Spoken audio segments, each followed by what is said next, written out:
Tēnā koutou katoa, nau mai, haere mai. Thank you all for coming tonight to celebrate the success of our loved ones.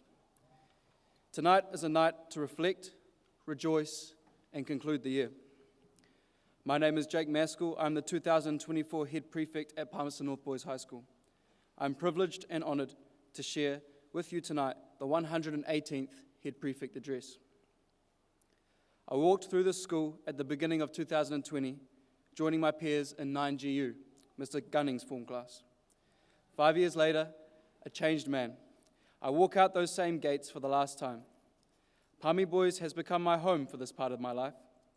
In year 9, I commented in the school prospectus that Boys High has shown me that all desirable goals can easily become a reality.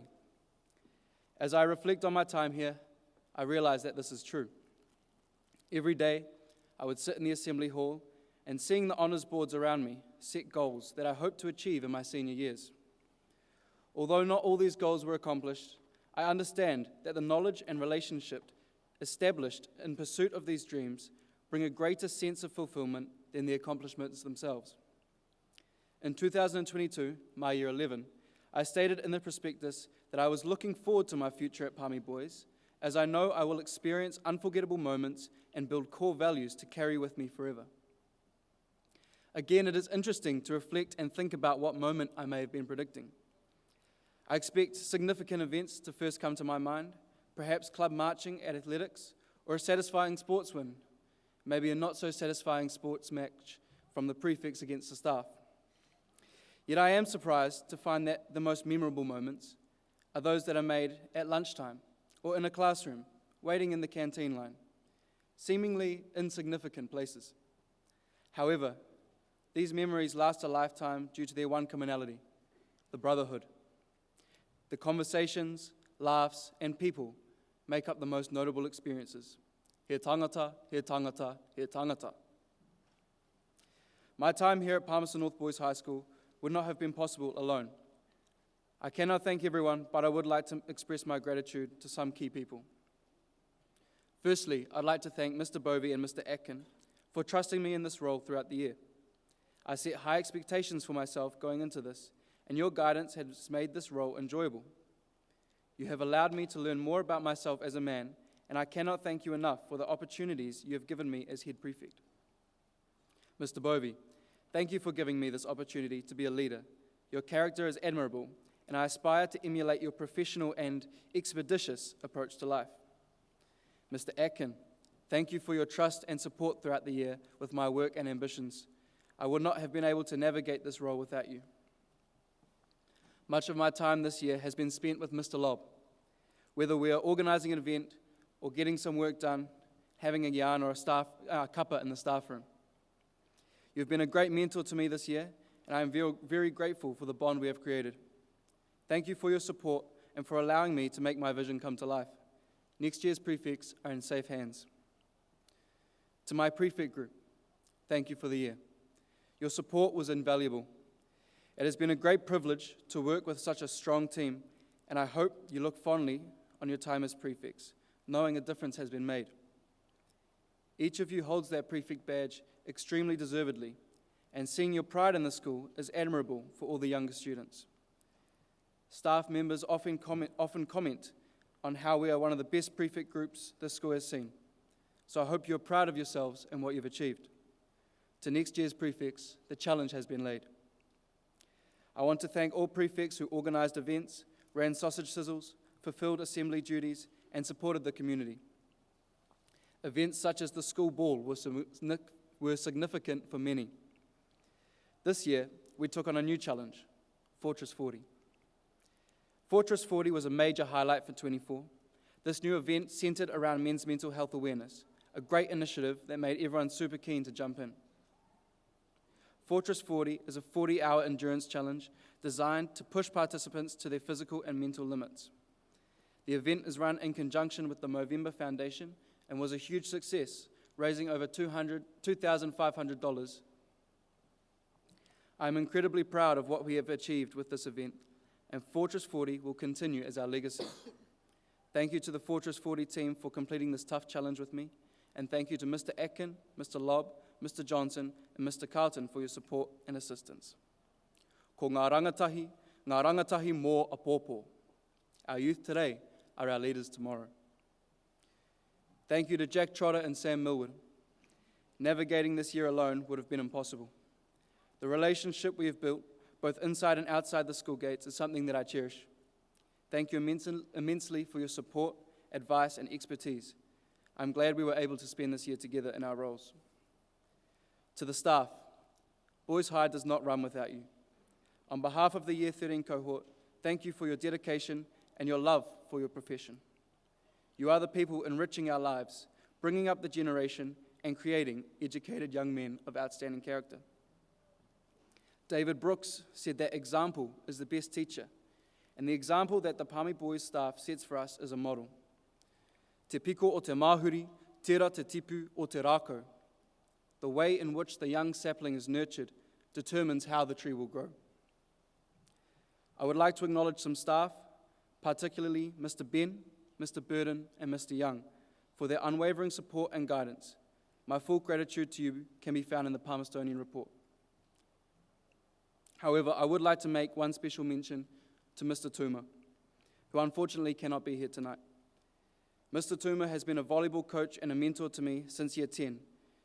The lengths he has gone to for me and my volleyball brothers are immense, and I am incredibly grateful. I cannot express how much he has done for me during my time here, so thank you. And finally, thank you to my family. Taking on the role of head prefect this year caused my calendar to fill up rapidly. Thank you for your time in Aroha. Your support means everything to me, and I am grateful to have you with me for a significant year in my life. Since this address is public, I found myself believing that it has to be perfect. Spelling and grammar checks are easy, but how can I ensure that my experiences and the things I share with you tonight are perfect? How do I make this a unique report while still making it ideal under the expectations of the great entries that 117 head prefects have crafted before me? And I can't, because I'm not perfect and no one is. This is something that has been in my mind heavily this year. So I would like to share an imperfect and human experience at Palmy Boys that, despite its flaws, will remain one of my most favorable memories from my high school years. Crest to Crest, Day 2. The second day of Crest involves a 70-kilometre mountain bike, followed by a 30-kilometre canoe down the Wanganui River. The mountain bike started off great.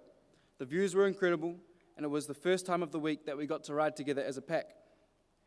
We started to traverse down this beautiful mountain, where the gravity took over and you could enjoy the drop and the rolling hills and farms below you. However, as you know, mountains have two sides.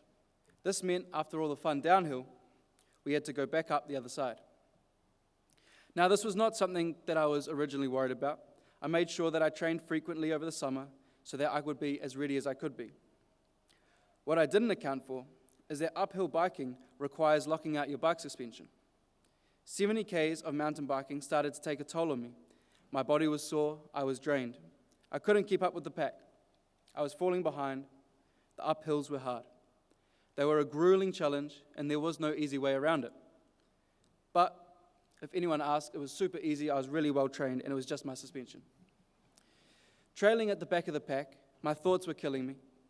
I was telling myself over and over that I'd already let the team down, and we were only halfway through the second day. However, the most memorable part of that bike ride was near the end. I came around a corner, and I look up. I saw the whole team standing, facing me, cheering me on, and pulling me in to ride with them for the last bit of the mountain bike. I remember feeling the relief that I still had the support of my team. I couldn't fail yet. My brothers were counting on me. Then we finished the mountain bike, an emotional experience for me, as tough as it may be to admit. We got off our bikes, and I went to thank my team for what they had done for me, to apologize. Yeah, nah, all good, bro. Don't worry about it. We're not finished. Let's go canoe. Perhaps the most inspiring words I've ever heard, despite the excessive colloquialisms.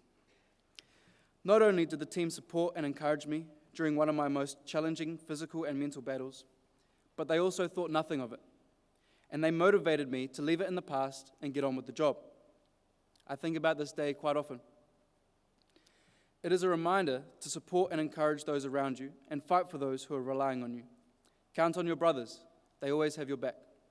To the Crest to Crest team, I'm incredibly grateful and proud of you. A highlight week of my year.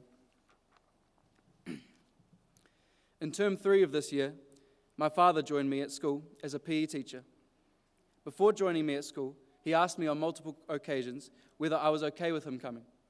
Maybe he thought I was embarrassed. Perhaps having a parent at school was humiliating. However, that was not the case. I often had friends and younger students coming up to me, raving about having him as their teacher.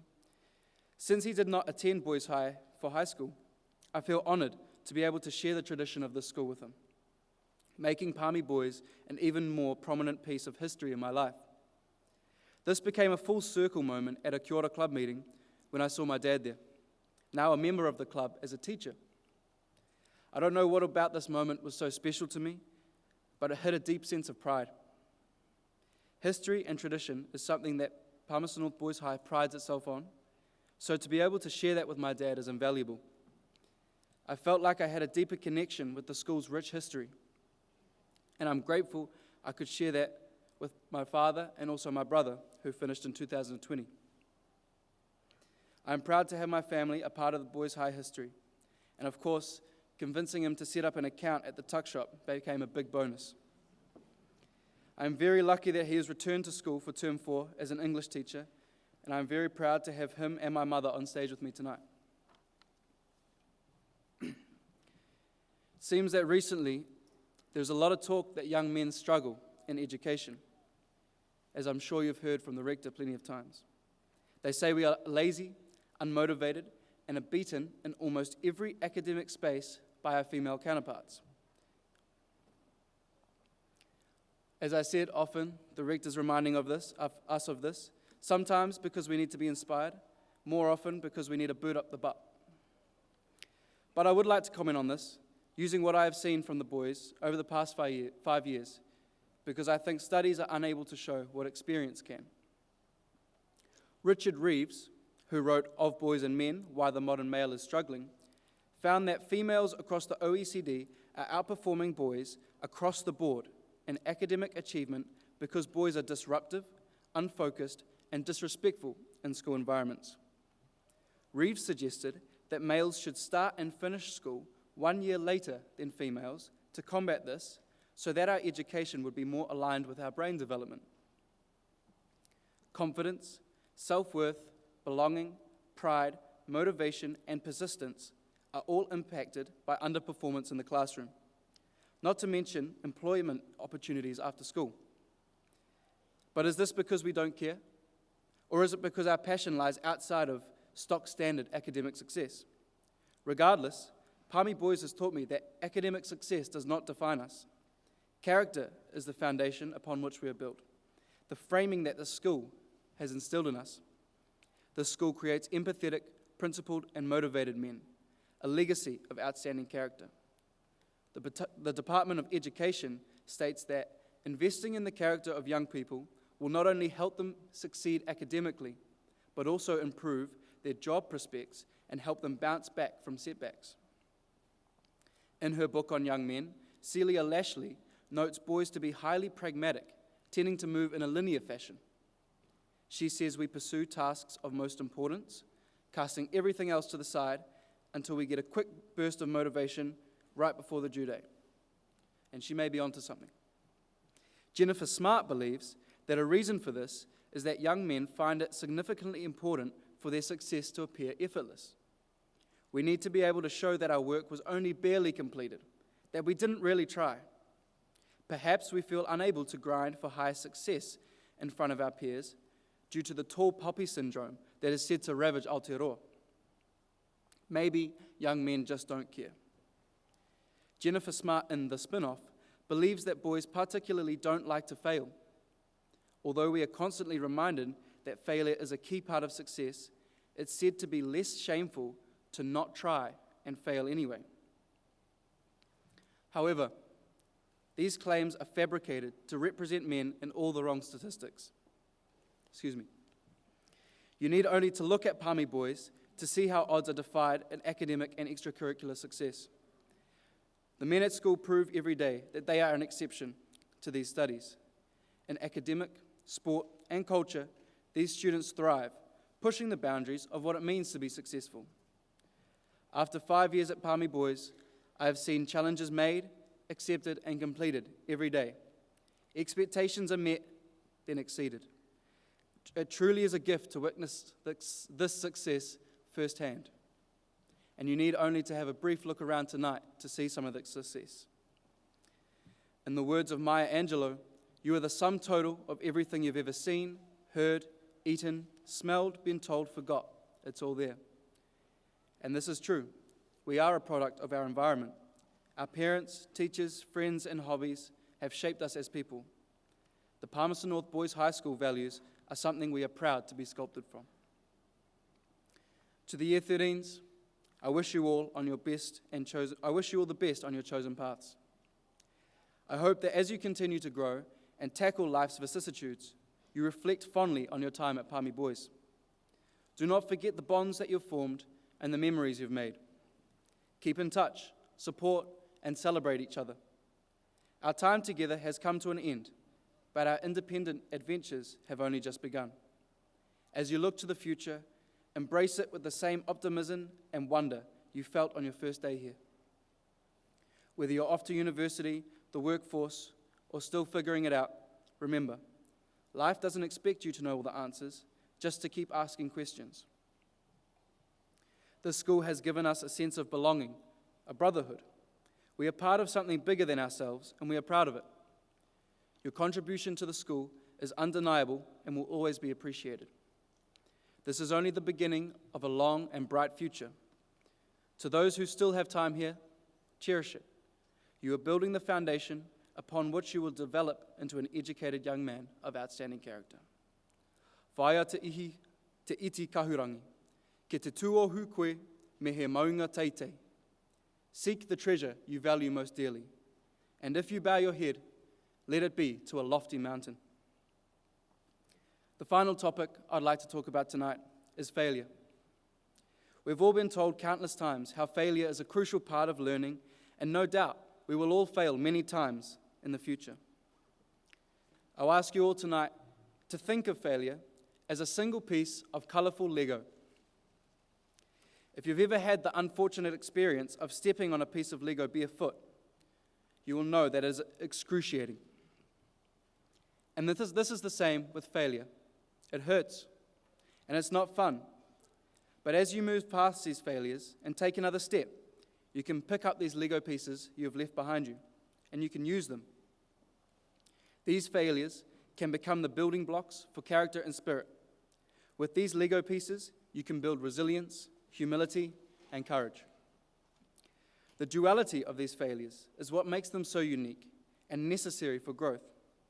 On one side, they force us to be vulnerable, breaking us down to nothing. But as we pick ourselves up or pick up these Lego pieces, we realize that these failures make us who we are, teaching us brutal and honest lessons. These Lego pieces are life's stepping stones, and although they are challenging, they are crucial nonetheless.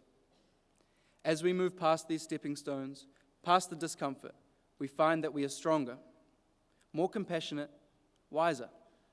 We learn to appreciate a deeper found strength, made not only in success, but also in struggle. We are constantly told how life undulates and the inevitability of these failures. So, next time you encounter failure, I urge you, remember the colourful Lego, pick up the pieces, and build the man you want to be. In the end, it is how you recover from failure and build with this Lego that births success and triumph. In conclusion, my time at Palmerston North Boys High School is indescribable. Only those who have experienced the brotherhood can comprehend my gratitude for all those involved. I wish you all love, peace, and joy. Ngā mihi.